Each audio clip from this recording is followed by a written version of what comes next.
É pastor titular da Igreja Batista Jardim Botânico, no Rio de Janeiro, graduado pelo Seminário Teológico Batista do Sul do Brasil, no Rio. Fez seu mestrado em divindades com ênfase em teologia histórica pelo Centro Presbiteriano Andrew Jumper, da Universidade Presbiteriana Mackenzie, em São Paulo. Ele é professor, ele leciona no Seminário Martin Bucer, em São José dos Campos, São Paulo. Fundador e diretor da editora, da Pronobis Editora, a editora esta com quem nossa igreja tem parceria, apoiando o projeto Boyce, sobre os quais ele poderá falar. E já esteve aqui antes, talvez a maioria de vocês já o conheça, e nós vamos ter o privilégio de ouvi-lo nesta manhã. Obrigado, pastor Judiclei, que Deus te abençoe. Bom dia, irmãos. A graça e a paz de nosso Senhor Jesus Cristo. Como vocês podem perceber, minha voz está bastante afetada. Na última terça-feira eu tive uma conferência na Barra, e naquele dia choveu bastante, e peguei chuva, talvez tenha sido isso. Na quarta-feira eu preguei na igreja, mas desde quinta eu estou lutando aí com resfriado e com a garganta bastante debilitada, seguindo os conselhos da minha mãe, gargarejo com água morna e sal, e do meu médico particular, doutor Leandro Peixoto, que ontem passou na farmácia e me entregou um kit de remédios, que eu estou preocupado sobre os efeitos colaterais. Mas, com a oração da igreja daqui e de lá, eu espero concluir a missão. Preguei ontem, pregarei agora pela manhã e à noite, se o Senhor permitir. Eu disse ontem, quero reiterar a minha sincera gratidão a Deus pela vida dessa igreja que tanto nos inspira. Eu tive a honra de conhecer o pastor Leandro, com quem temos estreitado laços. É um amigo muito querido, um irmão. E sempre que lembro dos irmãos, lembro com profunda gratidão e fico contente pelo que Deus tem feito na vida dos irmãos e através dos irmãos. O Brasil é um país continental. Deus tem me dado a oportunidade de viajar de norte a sul. E o que nós temos visto é um cenário um tanto quanto paradoxo, né? Há igrejas espalhadas nos mais variados lugares, desde a região amazônica, ao sul do país, região nordeste, centro-oeste. Mas a igreja evangélica no Brasil se transformou num grande oceano com um palmo de profundidade. Muitos problemas. Problemas doutrinais, problemas morais, falta de senso de missão. Mas a despeito das dificuldades todas, Deus é soberano e tem salvado o seu povo. Nós precisamos investir fundamentalmente na formação de novos obreiros. O liberalismo teológico entrou no nosso país com força na década de 60, 70, 80, e a fatura chegou. Essa é a geração mais empobrecida.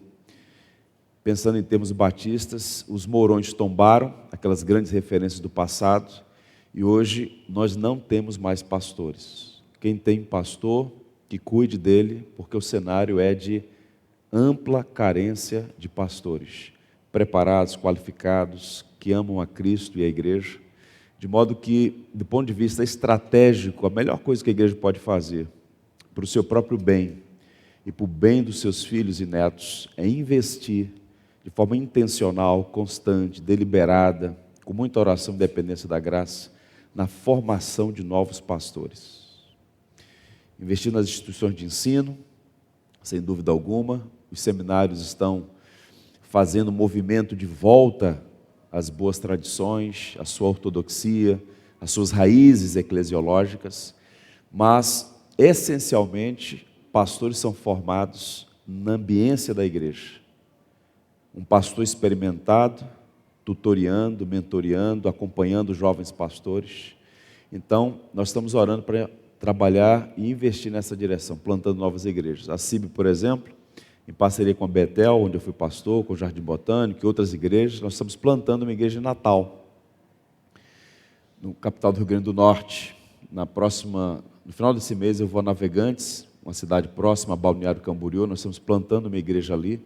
Santa Catarina, no estado, o estado inteiro tem 102 igrejas batistas, mais da metade tem menos de 50 membros. Um desafio hercúleo alcançar o estado de Santa Catarina, que é proporcionalmente o estado mais rico do Brasil. Então, que o Senhor os abençoe, que o Senhor dê aos irmãos visão, discernimento. A igreja está completando 80 anos, há um longo caminho à frente, os irmãos já fizeram muito e podem fazer muito mais na dependência da graça. Portanto, deixo aqui minha palavra de encorajamento. Invista na obra missionária, invista na formação de pastores, literatura de qualidade, para que tenhamos mais homens fiéis nos púlpitos pregando o Evangelho de nosso bendito Senhor e Salvador Jesus Cristo. Estando no Rio de Janeiro, não deixe de visitar a nossa igreja, ali no Jardim Botânico. Os irmãos serão bem recebidos. Muito recentemente recebi alguns membros da igreja, estou vendo aqui a Júlia, recebi o Marcos Almeida e outros irmãos. Deus abençoe vocês grandemente. Pastor Leandro, obrigado pelo convite. É sempre um prazer estar com vocês. Eu quero partilhar um texto que está em Colossenses capítulo 4, versos 7 a 18. Lenitivos da alma, o valor dos amigos na jornada da fé. É o tema da nossa reflexão, à luz de Colossenses 4, a partir do verso 7. Diz assim: a viva e eficaz palavra de Deus. Quanto à minha situação, Tíquico, irmão amado e fiel ministro, e conservo no Senhor, de tudo vos informará. Eu vos envio com o expresso propósito de vos dar conhecimento da nossa situação e de alentar o vosso coração. Em sua companhia vos envio Onésimo, o fiel e amado irmão, que é do vosso meio. Ele vos farão saber tudo o que por aqui ocorre. Saúda-vos Aristarco, prisioneiro comigo, e Marcos, primo de Barnabé, sobre quem recebeste instruções. Se ele for ter convosco, acolhei-o. E Jesus, conhecido por justos, quais são os únicos da circuncisão que cooperam pessoalmente comigo pelo reino de Deus. Eles têm sido o meu lenitivo. Saúda-vos Epáfras, que é dentre vós servo de Cristo Jesus, o qual se esforça sobremaneira, continuamente, por vós nas orações, para que vos conserveis perfeitos e plenamente convictos em toda a vontade de Deus. E dele dou testemunha de que muito se preocupa por vós, pelos de Laodiceia e pelos de Hierápolis. Sauda-vos Lucas, o médico amado, e também Demas. Saudai os irmãos de Laodiceia e Ninfa, e a igreja que ela hospeda em sua casa. E uma vez lida esta epístola perante vós, providenciai para que também seja lida na igreja dos Laodicenses, e a dos de Laodiceia, lede-a igualmente perante vós. Também dizei a Arquipo: atenta para o ministério que recebeste do Senhor, para o cumprires. A saudação de próprio punho, Paulo. Lembrai-vos das minhas algemas. A graça seja convosco. Que o Senhor nos abençoe. O apóstolo Paulo foi um homem singular. De fato, um gigante da fé. Um terço do Novo Testamento foi escrito por Paulo. Ele foi o maior plantador de igrejas, um grande missionário e apontado como o maior teólogo do cristianismo. Mas é interessante notar que, de todas as qualificações e predicados do notável apóstolo Paulo, a coisa mais impressionante é que ele gostava de pessoas. Paulo era essencialmente um pastor, alguém que gostava de gente. Um estudioso do Novo Testamento verificou que no livro de Atos há 100 nomes relacionados ao apóstolo Paulo. Se você fizer uma leitura, por exemplo, da carta aos Romanos, que é o Everest da Bíblia, no capítulo 16, ele cita nominalmente 26 pessoas. Paulo era alguém de conexões, de relacionamentos. Ele formou uma geração de pregadores, de missionários. Timóteo, mais próximo a ele, Tito, Silas. Paulo era um homem que tinha um coração voltado para a formação de homens e mulheres no serviço do reino. A carta aos Colossenses foi escrita quando ele estava preso. Aquela igreja era muito querida ao apóstolo Paulo, e ele se dirige àqueles irmãos em Colossos e dá ali uma série de recomendações doutrinais e morais. É uma carta muito similar à carta aos Efésios. É uma carta de alta densidade teológica, em que Paulo trata especialmente a natureza de Jesus Cristo, Deus homem, e fala sobre a sua obra redentiva. É uma carta muito rica que combate o gnosticismo e várias heresias que estavam perturbando a igreja na Ásia Menor. Mas no capítulo 4, ele vai tratar assuntos de natureza mais prática, orientações relacionais. E os versos que nós lemos é uma espécie de despedida daqueles irmãos e uma série de recomendações. Ele cita aí uma mensagem final aos seus amigos, aos seus irmãos na fé. Paulo era um homem experimentado em dores, ele tinha passado por muitas provações, muitas dificuldades, decepções, frustrações, prisões. Ele estava preso, inclusive, quando escreveu a carta, mas o Senhor o sustentou, o Senhor o guardou, de modo que ele cumpriu fielmente a vocação que lhe foi confiada. E para manter-se fiel à vocação, cumprir o ministério, a graça o sustentou, certamente, mas a graça usou meios. Eu queria que você atentasse para isso. Deus nos abençoa e Ele usa meios. E um dos meios pelos quais somos abençoados é justamente através de pessoas. Vejam, por exemplo, que a igreja de Corinto, a igreja que mais trouxe dores ao apóstolo Paulo, para a qual ele se dirigiu algumas vezes, 2 cartas foram preservadas. Na segunda carta é dito assim: porque chegando nós à Macedônia, nenhum alívio tivemos, pelo contrário, em tudo fomos atribulados, lutas por fora, temores por dentro. Você consegue imaginar o que ele está a dizer aqui? Lutas por fora, temores por dentro. Por vezes o pastor cuida do rebanho enquanto ele mesmo sangra. Porém,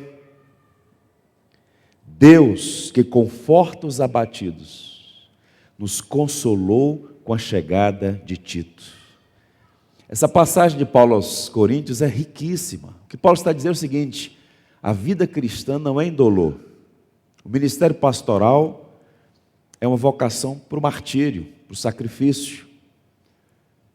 Lutas por fora, temores por dentro. Porém, Deus nos confortou com a chegada de Tito. Tito foi para Paulo um lenitivo, um amigo, um companheiro fiel. Nós precisamos de Deus. Nós precisamos de pessoas. Uma igreja equilibrada, uma igreja saudável, uma igreja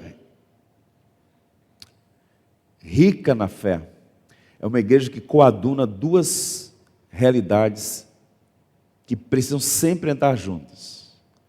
A igreja deve ser uma escola que ensina e uma mãe que acolhe. Quando essas duas verdades se distanciam, ela adoece.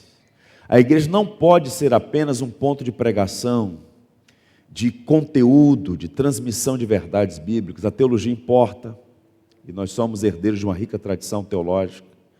É importante ter pregação expositiva consistente, que nutre a fé, que nos ajuda a prosseguir, que corrige as nossas deficiências. Essa é uma dimensão.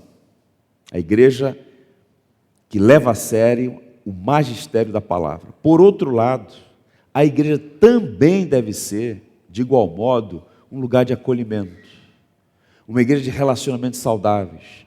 Uma mãe que acolhe. O grande problema é que algumas comunidades focam em uma área em detrimento da outra. Igreja saudável é uma escola que ensina e uma mãe que acolhe. E para ser acolhedora, ela tem que pensar, meditar e, sobretudo, praticar, exercitar relacionamentos. Qualquer religião no mundo pode ser praticada isoladamente no contexto do seu quarto privado. Cristianismo tem a dimensão vertical, você e Deus, e a dimensão horizontal, você e seus irmãos. Cristianismo é relacionamento. A fé cristã implica em comunhão, em comunidade, em vida corporativa. Por que nós estamos aqui? No culto público, no domingo de manhã. Estamos aqui porque fomos chamados pelo Senhor para isso. E não somos apenas algumas dezenas de pessoas. Nesse exato momento, em todo o mundo, o corpo de Cristo está reunido para adorar o Cordeiro vencedor. E nós professamos a nossa fé no Cristo, que com o seu sangue nos comprou. Nós que somos pessoas diferentes, temos muitas diferenças, mas temos o mesmo Deus e Pai, temos a mesma fé, fomos batizados no mesmo Espírito, estamos aqui, em obediência ao Senhor, tributando a Ele somente o culto que lhe é devido. Então a igreja precisa ter uma compreensão bíblica do valor da comunhão dos santos e da amizade como um dom espiritual. Nós publicamos um livro, alguns anos atrás, pela Pronobis, um livro do Drew Hunter. E nessa obra, Feitos para a Amizade, eu quero recomendar a vocês a leitura desse texto. O Drew Hunter, ele cita o grande John Riley, J.C. Riley. Este mundo está cheio de tristeza porque está cheio de pecado. É um lugar sombrio, é um lugar solitário, é um lugar decepcionante. O raio de sol mais forte neste mundo sombrio é um amigo. A amizade divide nossos problemas e multiplica nossas alegrias. E a igreja é um reino de amigos. É a comunhão dos santos, é o povo de Deus. Eu quero, portanto, pensar com vocês sobre o valor dos amigos na jornada da fé. Quantos de vocês já receberam a mensagem do céu? Eu tenho recebido algumas, mas eu vou explicar antes de ser colocado para fora do púlpito.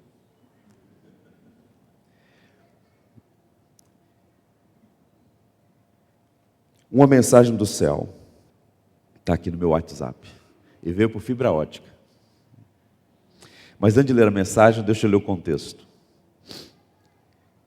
Agosto de 2020, no contexto da pandemia, eu tive uma experiência marcante. Eu tive a tristeza de sepultar um bebê com 28 dias de vida, filho de um casal muito amigo. Éramos 7 pessoas naquela capela na cidade de Petrópolis. Uma coisa extremamente dolorosa. O avô, um médico pediatra, conhecidíssimo na Serra Fluminense, me disse: pastor, que tristeza, eu cuidei de centenas de crianças. Esse é o primeiro neto e eu tenho que sepultá-lo.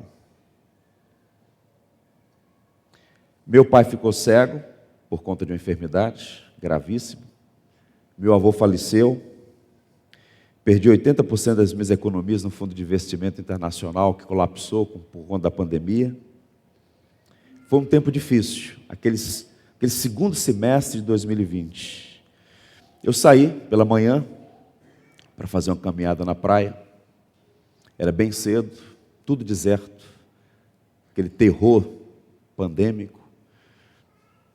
Eu cheguei junto à praia, minha oração foi muito curta. Eu disse: Senhor, está difícil. Senhor Deus, me ajude. E como há muito tempo não acontecia, eu chorei copiosamente, sozinho, naquela praia ali, em Botafogo. E depois de me recuperar, experimentar aquela paz no coração, o telefone notificou.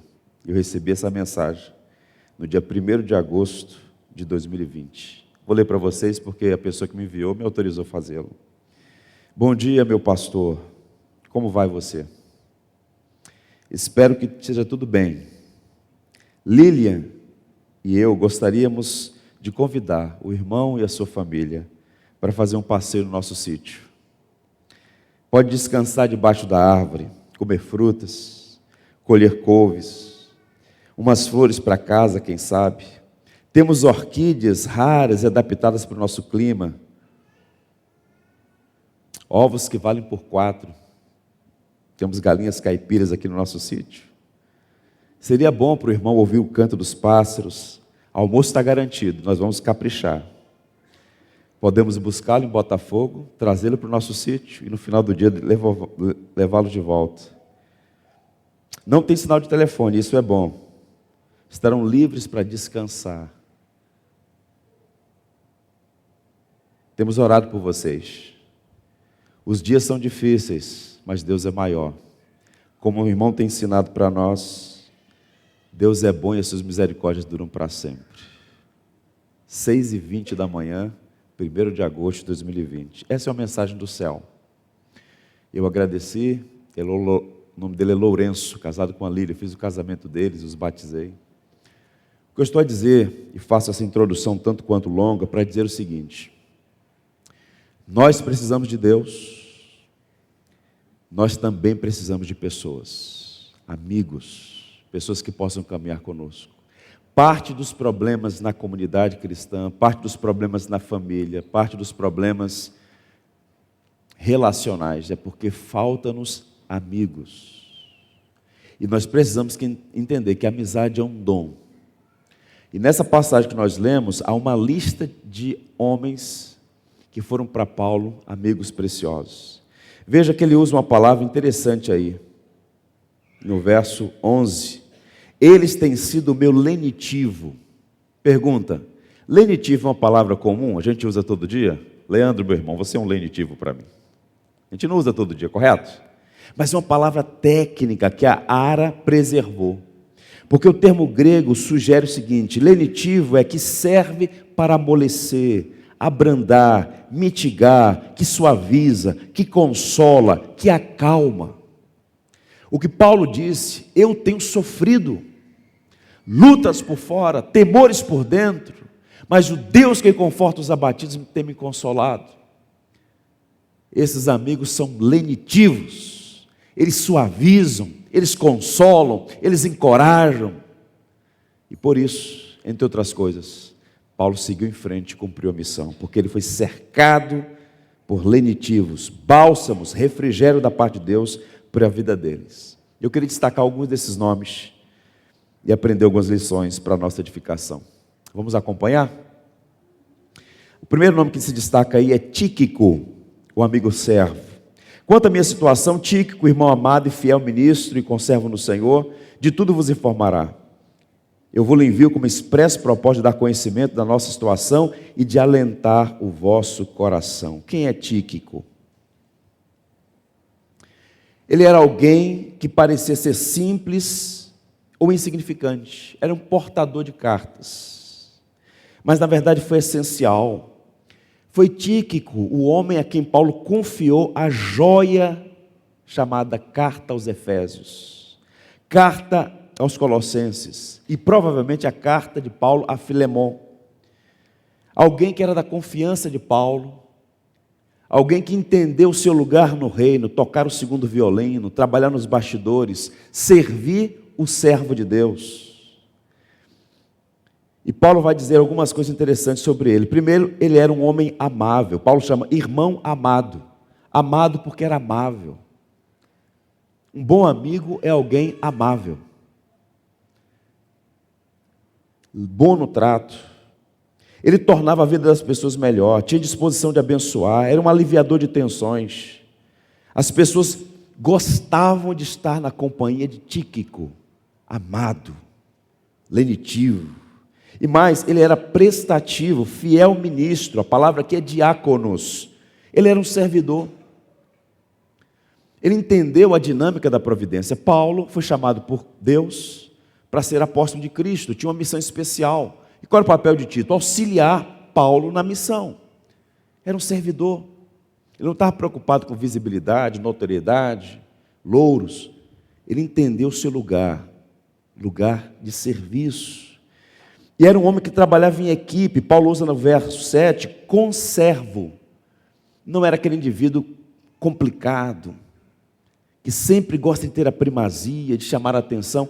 Trabalhar em equipe, buscando a glória de Deus, a edificação da igreja. Servia não apenas a Cristo, mas aos irmãos em Cristo. E era consolador. Ele vai alentar o vosso coração. A igreja estava preocupada com Paulo, que estava preso. E Paulo diz: Tíquico, esse amado servo, fiel, colaborador, ele vai alentar o coração de vocês. Eu quero deixar, portanto, aqui um encorajamento a partir da experiência de Tíquico. Seja amável, seja prestativo, aprenda a trabalhar em equipe, seja consolador. No ambiente da fé, no ambiente do culto público, a gente olha para o lado e parece que está tudo bem. Mas por vezes a pessoa sangrando ao nosso lado.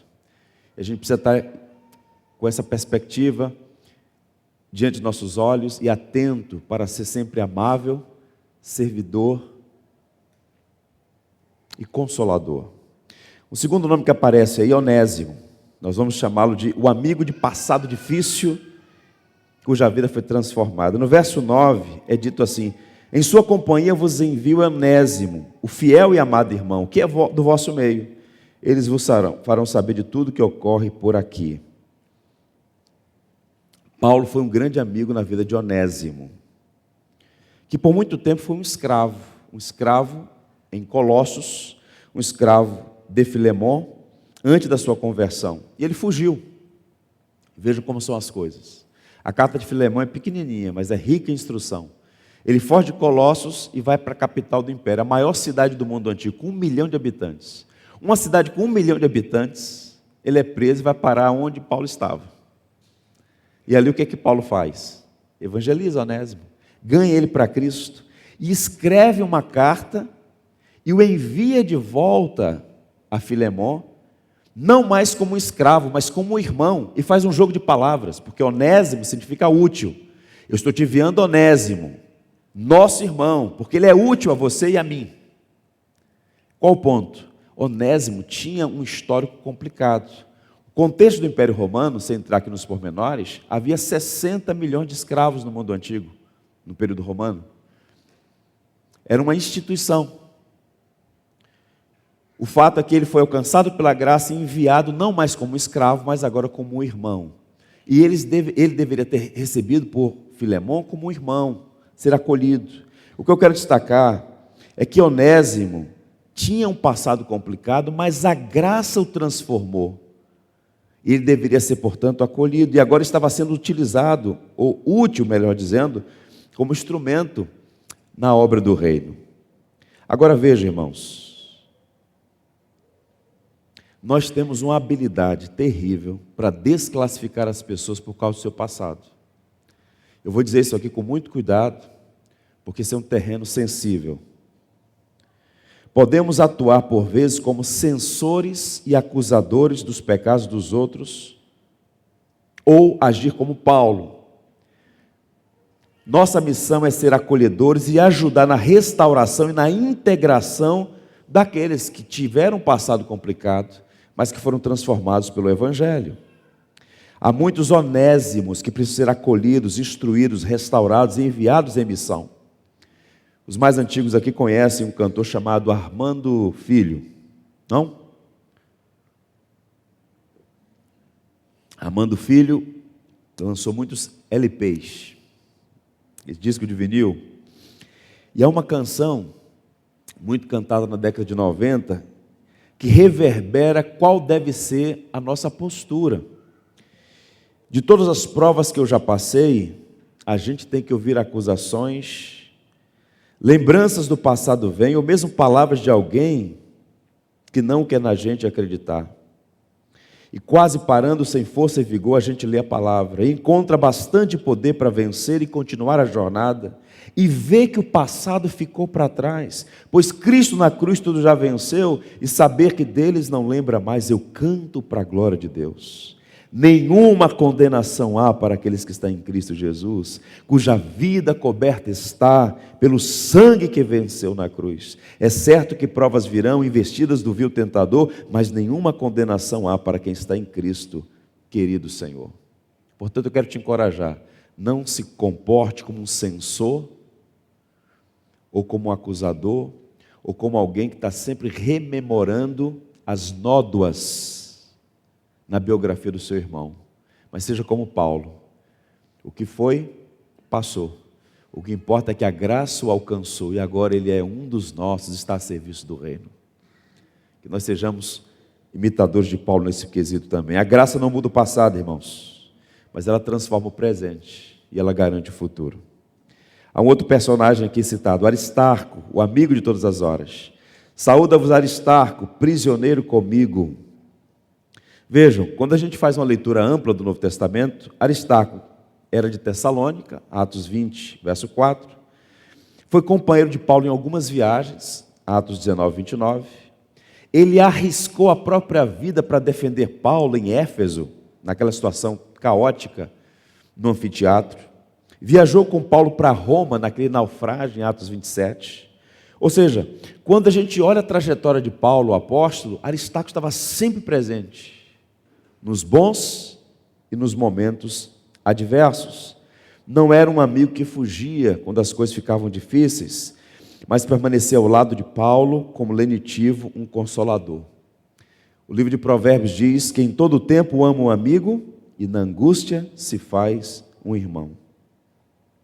A gente à nossa volta precisando de um ombro amigo, precisando de consolo, precisando de encorajamento.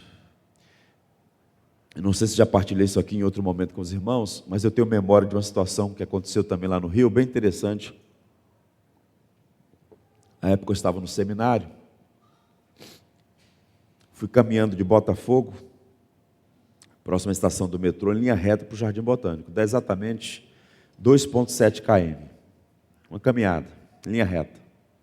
Quando eu cheguei no Maitá, já chegando no Jardim Botânico, na igreja, deparei e encontrei o Jorge, um pintor muito qualificado. Ele tinha feito uma pintura para mim, encomendei uma pintura da Enseada, e há tempos que eu não via. Eu falei: Jorge, que bom te ver. Mandei mensagem, tentei falar contigo. Ele: oh, que bom te ver e tal. Aí começamos a conversar. Ele falou, ele trabalhava no jornal o Globo e fazia pinturas, e eu perguntei dele, dos filhos, e aí conversamos. Quando eu percebi, o horário já havia passado. Eu falei: olha, eu preciso ir, que eu tenho que despachar, e tenho que ir para o seminário, tenho que ir para Tijuca. Involuntariamente, inadvertidamente, eu dei um abraço nele. E quando eu terminei de abraçá-lo, escorreu lágrima nos olhos dele, e ele disse assim: eu não tenho memórias da última vez que eu recebi um abraço. Há muita gente carente em nosso meio, de afeto, de amizade, de gente que diga: olha, eu estou ao seu lado, sou seu amigo. Irmãos, como faz bem na vida da igreja quando a gente percebe que as pessoas se importam conosco. Quanto mais amadas as pessoas forem, mais elas serão semelhantes a Cristo, porque o amor tem um poder transformador. E foi muito bom aquele encontro com aquele pintor em que eu estava evangelizando, o Jorge. A gente vive numa cultura egocêntrica, onde as pessoas não têm mais tempo umas para as outras, todo mundo correndo de um lado para outra, mas eu quero lhe encorajar, seja como Aristarco, amigo de todas as horas. Charles Swindoll, em um livreto chamado Ânimo, ele diz assim: amigos são como árvores frondosas, que oferecem sombra em tempos difíceis, porém,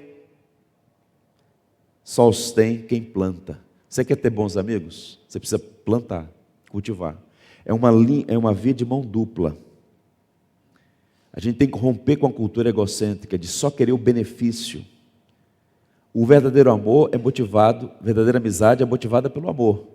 Então, quanto mais você se dispor a servir, a amar as pessoas, se importar com elas, Deus vai te presentear com amigos leais e sempre presentes. Caminhando, um quarto nome aí, Marcos, o amigo que restaurou a amizade. Saúda-vos Marco, primo de Barnabé, sobre quem recebeste instruções, se ele for ter convosco, acolhei-o. Marcos era um judeu, originário de Jerusalém, muito provavelmente foi na casa de sua mãe, onde aconteceu a última ceia. Ele teve o privilégio de, junto com seu parente Barnabé, fazer a primeira viagem com Paulo. Mas no meio do caminho, por alguma motivação equivocada, ele voltou. Mais à frente, na segunda viagem, Barnabé quis levar seu parente, e Paulo disse: negativo, esse rapazinho não vai não. Na primeira dificuldade ele voltou, comigo ele não vai. E houve uma discussão tão intensa entre Paulo e Barnabé, por causa de João Marcos, que Paulo e Barnabé romperam. Barnabé foi numa direção, Paulo foi na outra. Paulo ficou muito chateado com Marcos. Foi uma crise. A gente pensa nos apóstolos, missionários, como sempre limpinhos, bonitinhos, higienizados, mas dá treta entre eles também.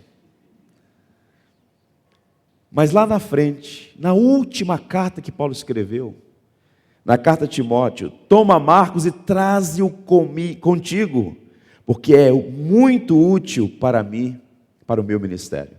Paulo e Marcos se reconciliaram. O que significa dizer isso?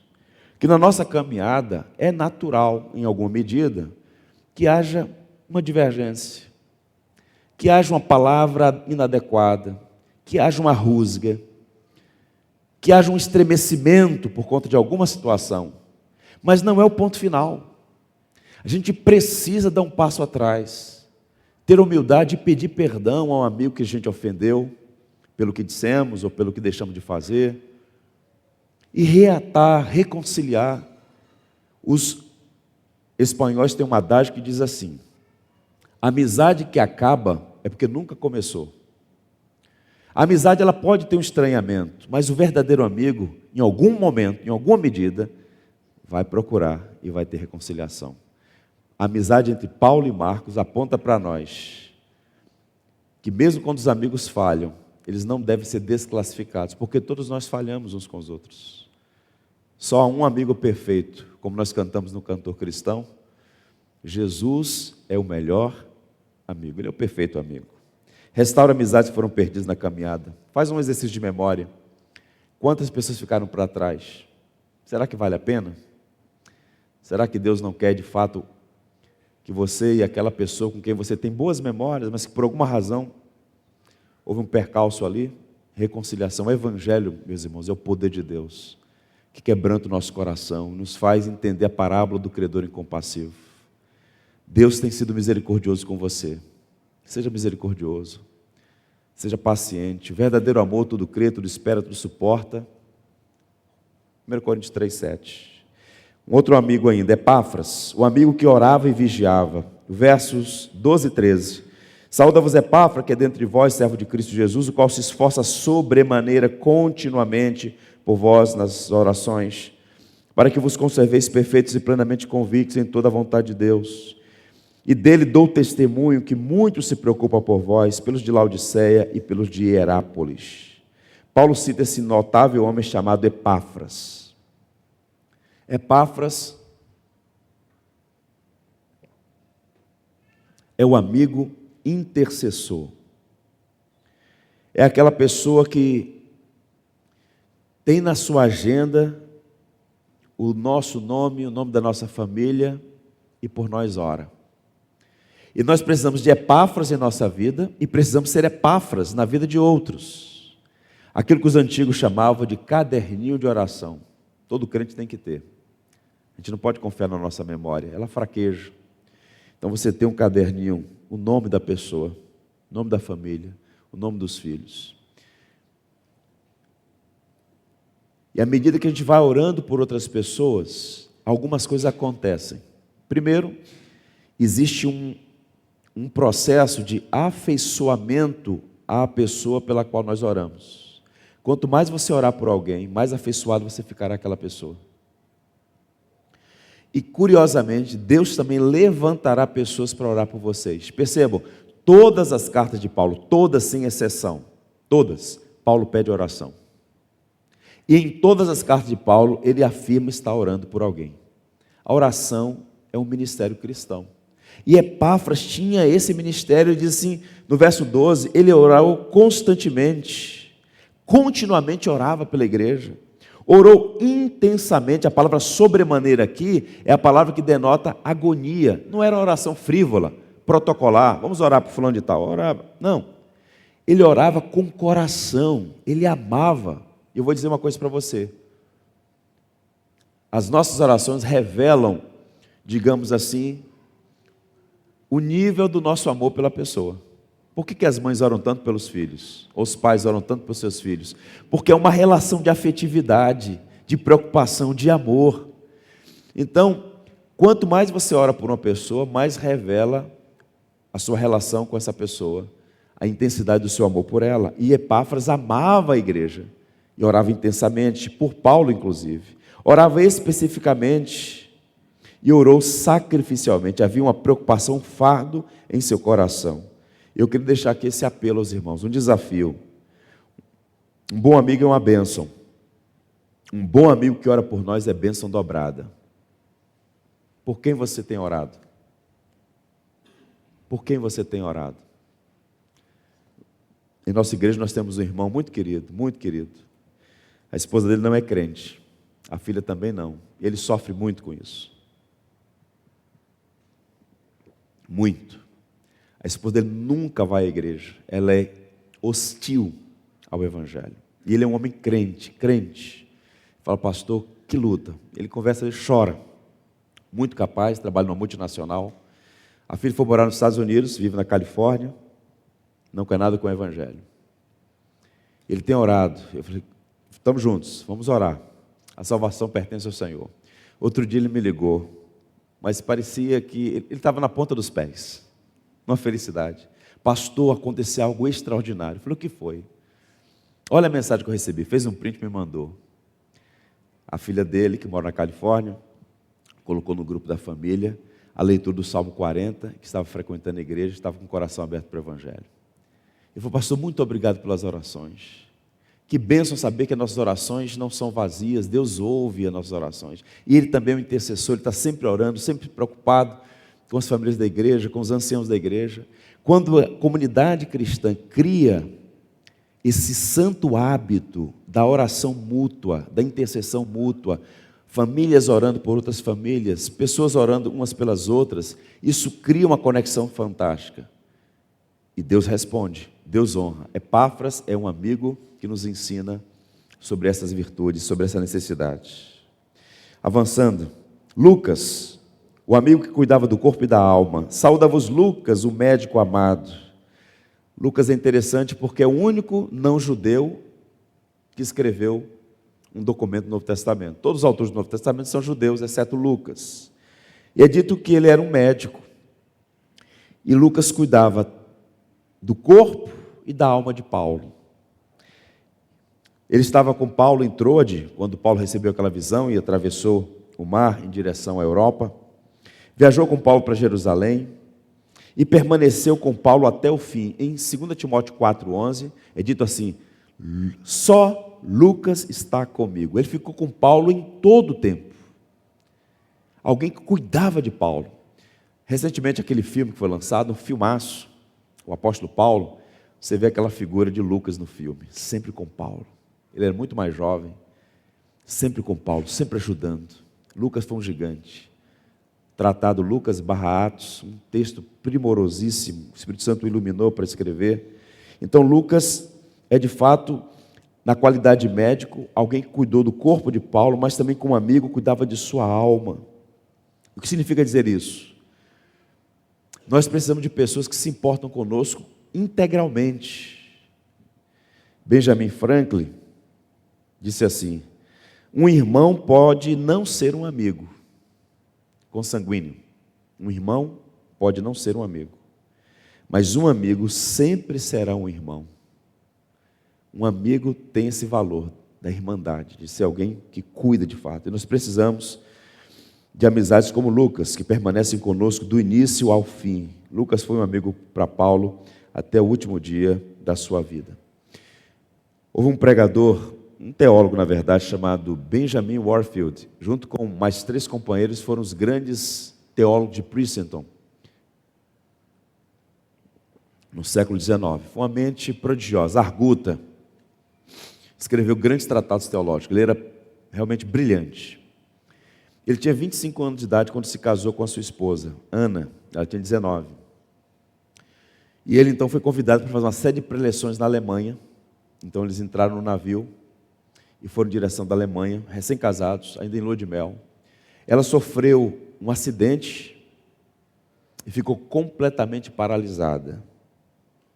Ele cuidou da sua esposa por 39 anos, ela acamada, sem nenhuma reação. 39 anos. Cuidou do corpo e da alma da sua esposa. É chamada a paciência hercúlea de Benjamin Franklin. Por isso que a Bíblia diz que o verdadeiro amor não busca os seus interesses, mas o interesse da pessoa amada. Lucas não buscou seus interesses. Ele não quis fazer seu nome. Ele quis servir aquele a quem Deus constituiu apóstolo da graça, Paulo. Então eu quero te encorajar, seja como Lucas, amigo presente, do início ao fim. Do início ao fim. Caminhando, Demas, o amigo que se desviou por amor ao mundo. Aí nós temos uma nota dissonante aqui. Saúda-vos Lucas, o médico amado, e também Demas. Só dito isso. No Novo Testamento, Demas é citado 3 vezes, e é uma espiral assim para baixo. Ele é chamado de cooperador, em Filemão 24. Ele é simplesmente nomeado aqui, citado, Demas. E na última carta que Paulo escreveu, 2 Timóteo, uma nota triste. Porque Demas, tendo amado o presente século, me abandonou. Demas se desviou. Demas foi ludibriado por este mundo, deixou o ministério, deixou a amizade de Paulo e se extraviou. Isso aponta para nós que na nossa jornada, alguns amigos vão se afastar. Alguns amigos vão abandonar a fé. Alguns amigos vão romper conosco. Nós vivemos num mundo quebrado, a gente não pode fantasiar a realidade, falsear a realidade. Eu tenho memórias de algumas pessoas que caminharam comigo há 20 anos, que já não estão no ministério, e outros que já desviaram-se da fé. Eu tenho memórias, poxa, como isso é triste, mas acontece. Amigos que se afastam porque fazem escolhas erradas. Em nossa jornada sofreremos perdas. Devemos continuar orando e entender que isso pode acontecer. Um último ponto ainda, Arquipo, o amigo que precisa de encorajamento. Veja o verso 17. Também dizei a Arquipo, atenta para o ministério que recebeste, para o cumprires. Aqui no caso, ele se dirige à igreja e pede que a igreja ali seja uma bênção para Arquipo, e que essa carta seja lida para ele, e que ele deveria cumprir o ministério que recebeu do Senhor. Muito provavelmente, segundo a tradição, Arquipo era filho de Filemão, um jovem que estava começando o ministério, mas que estava desanimado. E Paulo então dá uma palavra pública de encorajamento para ele.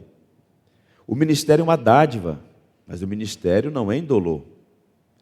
É difícil, tem seus percalços. E a ideia de cumprir aqui, atenta para o ministério, para o cumprires, é a ideia do seguinte: seja perseverante, faça a obra que o Senhor confiou a você. Então vejam, nós precisamos encorajar pessoas desanimadas. A pandemia deixou muito evidente a quantidade de pessoas que já estavam carentes, que já estavam desanimadas e que perderam completamente as forças diante dos desafios que se agigantaram.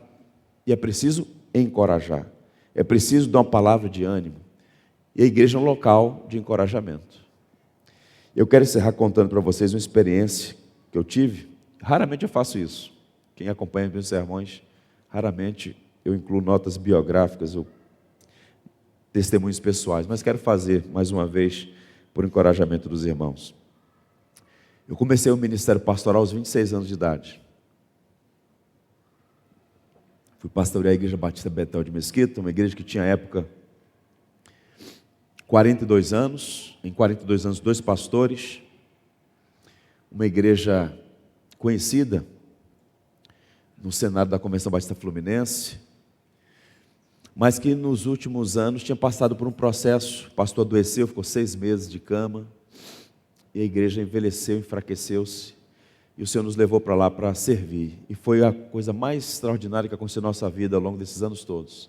A Betel de Mesquita foi um presente de Deus para a nossa vida, para mim, para a Cláudia, e para o Léo, que tinha apenas 6 meses de idade, quando fomos para lá. E começamos outro desafio de pregar, e a igreja começou a crescer. Éramos 86, e ao final daquele processo era 527. A igreja cresceu exponencialmente. E nos envolvemos com muitas coisas, com conferências, com a construção do prédio, 5 andares, elevador, estrutura grande, igreja limitada, mas o Senhor começou a nos abençoar, nos dar as possibilidades, e avançamos. Só que aquilo teve um alto custo para a minha saúde. Eu percebi literalmente o quanto o ministério ele é sacrificante. E pela primeira vez, em 2010, eu comecei inclusive a tomar medicamento para dormir, que eu já estava num nível de estresse muito grande. Eu lembro que eu procurei um médico, ele disse: olha, seu problema não é físico, seu problema é de outra natureza. E quando ele soube que era pastor, ele falou assim: está aí o seu problema. Me deu um atestado de 60 dias. Eu falei: meu amigo, se eu ficar 60 dias fora da igreja, como é que pode isso? Peguei um avião, fui para Aracaju, fiquei com minha mãe e minha irmã por lá, 15 dias voltei e comecei a me cuidar, a desacelerar. Mas isso não é vacina de dose única, isso não acontece da noite para o dia. Eu lembro de ir para a igreja muito cedinho, na época eu morava relativamente perto da igreja, fui caminhando, não fui de carro, abri o portão principal, abri o outro, entrei, sentei no gabinete, na cadeira, fiquei olhando um tempo assim, parado. De repente, falei, não é possível, gente, 7 da manhã. Aí já abri a porta daquele jeito, né?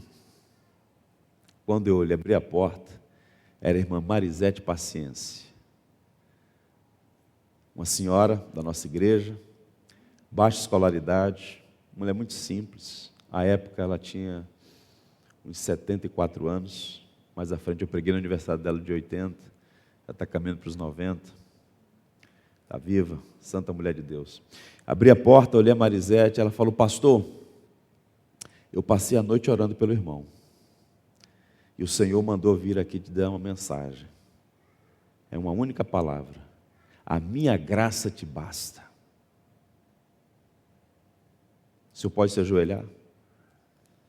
Eu, claro, minha irmã, me ajoelhei, e aquela senhorinha impôs as mãos sobre mim, e ela fez uma das orações mais lindas que eu já ouvi na vida, engolindo todos os R's e todos os S's. A graça de Deus veio sobre mim, ela falou, que o pastor nunca se esqueça, que quem deveria morrer pela igreja já morreu, Cristo. Que o pastor da igreja é Jesus, e que o pastor Júlio é apenas um auxiliar, e que não é na força do braço, é pela graça que vem do alto. Mas ela fez uma oração tão densa teologicamente, e tão amorosa, eu levantei, a abracei, eu a amo de coração. Marisete Paciência, se estiver me ouvindo, um beijo grande. Nós precisamos ser encorajadores, e eu queria deixar essa palavra final para você. Você está numa igreja saudável, uma igreja abençoada, os irmãos são privilegiados, mas os irmãos podem avançar muito mais, muito mais. Deus não é uma tese, Deus é uma pessoa com quem nós nos relacionamos, e a igreja precisa então equilibrar essas duas coisas, uma escola que ensina, uma mãe que acolhe, relacionamentos saudáveis, vida. Chama alguém à sua casa para tomar um café, coloca um nome de uma família na sua lista de oração, seja afetuoso, aprenda a encorajar, aprenda a perdoar, viva o Evangelho. Tudo passa muito rapidamente. Quantos anos você tem? Quantos anos você tem? Quantos anos você tem para frente? Nenhum de nós tem gerência de nada. Então a vida que nós temos é um dom de Deus, uma concessão da graça. Escolha viver o Evangelho integralmente, em todas as suas dimensões. Seja um bom amigo e peça a Deus que lhe cerque de bons amigos, para que essa igreja continue florescendo nessa cidade, nesse país, para a glória de Deus. Amém, gente? Vamos orar? Vamos dar graça.